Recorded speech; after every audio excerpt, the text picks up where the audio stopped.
ஹாய்ங்க. இன்றைக்கி ஒரு length video பார்ப்போம். அதாவது மன அமைதியே தான் நிம்மதி தரும் அப்படின்றத சொல்கிறோம். இதே இன்றைக்கி டைட்டில் நான் வைக்கிறேன். கண்டிப்பாக எல்லா பெண்களும் நீங்கள் எல்லாருமே பார்க்கணும் மறக்காமல். வீடியோவை முழுக்க முழுக்க பாருங்கள்.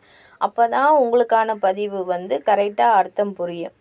ஏன்னா ஒவ்வொரு அர்த்தமும் சொல்கிறப்ப நீங்கள் உணர்ந்து அதை பார்த்தீங்கன்னா அதுக்கு வாழ்கிறதுக்கான ஒரு வழியை நீங்கள் வழிவகுக்கலாம். கண்டிப்பாக பெண்களே, நான் அதுக்கண்டி தான் நான் பேசுகிறேன்.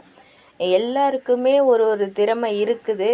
அந்த திறமையை நீங்கள் வெளிப்படுத்தணும். ஒவ்வொரு வீடியோவிலையும் நான் ஒரு வார்த்தையை எல்லா வீடியோவிலையுமே நான் சொல்லியிருப்பேன். பெண்களுக்கான பதிவு முழுக்க முழுக்க பாருங்கள். வீடியோக்குள்ளே போகலாமா? அதாவது வாழ்க்கை பயணம் அப்படின்றது கொஞ்சம் கொஞ்சமாக எடுத்துகிட்டு போகிறது தான் வாழ்க்கை பயணம். நம்ம இப்போ என்ன மாதிரி இருக்கிறோம், அதே மாதிரி இருப்போம் அப்படின்றது நிலை கிடையாது.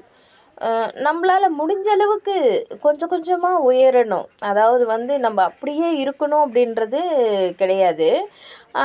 நம்மளால் முடிஞ்ச அளவுக்கு இன்றைக்கி நம்ம அதாவது கணவன் சம்பாதிக்கிறாரு, நாளைக்கு அவர் கூட சம்பாதிச்சு ஒரு நல்ல வழிக்கு எடுத்துகிட்டு போகணுன்னு சொல்லிட்டு நம்ம சம்பாதிப்போம். நம்ம பிள்ளைங்களை நம்ம வளர்த்து ஆளாக்கி நம்ம பிள்ளைங்க கொஞ்சம் வழி கொடுப்பாங்க.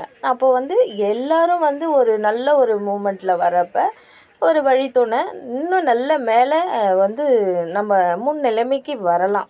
அது வாய்ப்பு இருக்குது கண்டிப்பாக. அப்போ நம்ம பிள்ளைங்க முன்னிலைமைக்கு வரணும் அப்படின்றதுக்காண்டி நம்ம வாழ்கிறோம். அது நம்ம முன்னாடியே நம்ம என்ன யோசிக்கணும்னா, நம்மளால் முடியாது என்ன இருக்குது அப்படின்றத நம்ம யோசித்து பார்க்கணும். இப்போ நம்ம கணவர் ஒரு 10,000 ரூபாய் சம்பாதிக்கிறாரு. நம்மளால் முடிஞ்சது ஒரு 5,000 ரூபாய்னா நம்ம வீட்டில் இருந்துக்கிட்டே நம்ம ஒரு சுய தொழிலை பார்க்கணும் அப்படின்ற ஒரு எண்ணம் நம்மளுக்குள்ளே வந்ததுன்னா கண்டிப்பாக நம்ம ஜெயிச்சு வெளியே வந்துடலாம். கண்டிப்பாக ஜெயிக்கலாங்க. நீங்கள் எல்லாம் போராடணும். அதாவது வாழ்க்கை பயணத்தில் போராடி வெளியே வந்தீங்கன்னா கண்டிப்பாக நம்ம ஜெயிச்சிடலாம். என்னடா வாழ்க்கை அப்படின்னு சொல்லிட்டு சோர்ந்து போகக்கூடாது. நம்மளுக்கு வழி தான் காட்டுவார் கடவுள். நம்ம தான் அந்த வழியை வகுத்து நம்ம வெளியே மேலே எடுத்துகிட்டு போகணும். அது மாதிரி உணர்ந்தீங்கன்னா கண்டிப்பாக ஒவ்வொரு பெண்களுமே முன்னிலைமைக்கு வரலாம். கண்டிப்பாக முன்னாடி வரலாங்க. நான் என்னை பொறுத்த வரலுமே இப்போ என்னுடைய வாழ்க்கையெல்லாம் நான் உங்களுக்கு சொல்லவே கிடையாது. நான் இப்போ இந்த யூடியூப்பில் 9, 10 மாதமாக நான் இதில் அந்த வீடியோவை போட்டுட்ருக்கேன். ஒரு நாள் கூட நான் என்னுடைய கஷ்ட நஷ்டங்களை நான் சொன்னது கிடையாது. ஆனால் எல்லா பெண்களும் முன்னேறணும். நம்ம கையில் இல்லை கொடுத்து உதவி பண்ணுறதுக்கு. அதனால் எல்லா பெண்களும் முன்னேறணும்.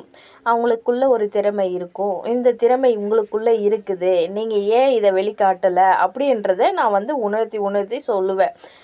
இப்போ நீங்கள் தோராயமாக ஒரு நாட்டுப்புறத்தில் இருக்கீங்க. ஒரு பால் வியாபாரம் பண்ணிங்கன்னா கூட சரி, ஒரு 2 மாடு கறவை மாடே வாங்கிட்டு அதுக்கு தேவையான உணவை நம்ம கண்டிப்பாக கொடுத்து அது நல்ல ஒரு பராமரிச்சோன்னா அதுக்குன்னு ஒரு குட்டி போடும். அது நம்மளுக்கு அந்த பால் தரும். அந்த பாலில் தயிர், மோர் நம்ம அதெல்லாம் நம்ம சேல் பண்ண வேண்டியது. நம்ம அந்த சாணம் போடுறது பார்த்திங்களா, அது வரட்டி போடலாம். அதெல்லாம் நிறைய நம்மளுக்குள்ளே அதாவது இப்போ மாடுதான்ன்றது இல்லை, எல்லா ஒரு தொழிலுமே நம்ம நம்ம மனசில் வச்சுக்கிட்டு நம்ம இதில் முன்னேறணும் அப்படின்னோம்னா கண்டிப்பாக முன்னேறி வழிகாட்டலாம். நம்மளால் முடியும். அது பெண்களால் கண்டிப்பாக முடியும். பார்த்துக்கோங்க. இன்னொரு வீடியோவில் நான் சந்திக்கிறேன். இந்த வீடியோவை மறக்காமல் பாருங்கள். பை.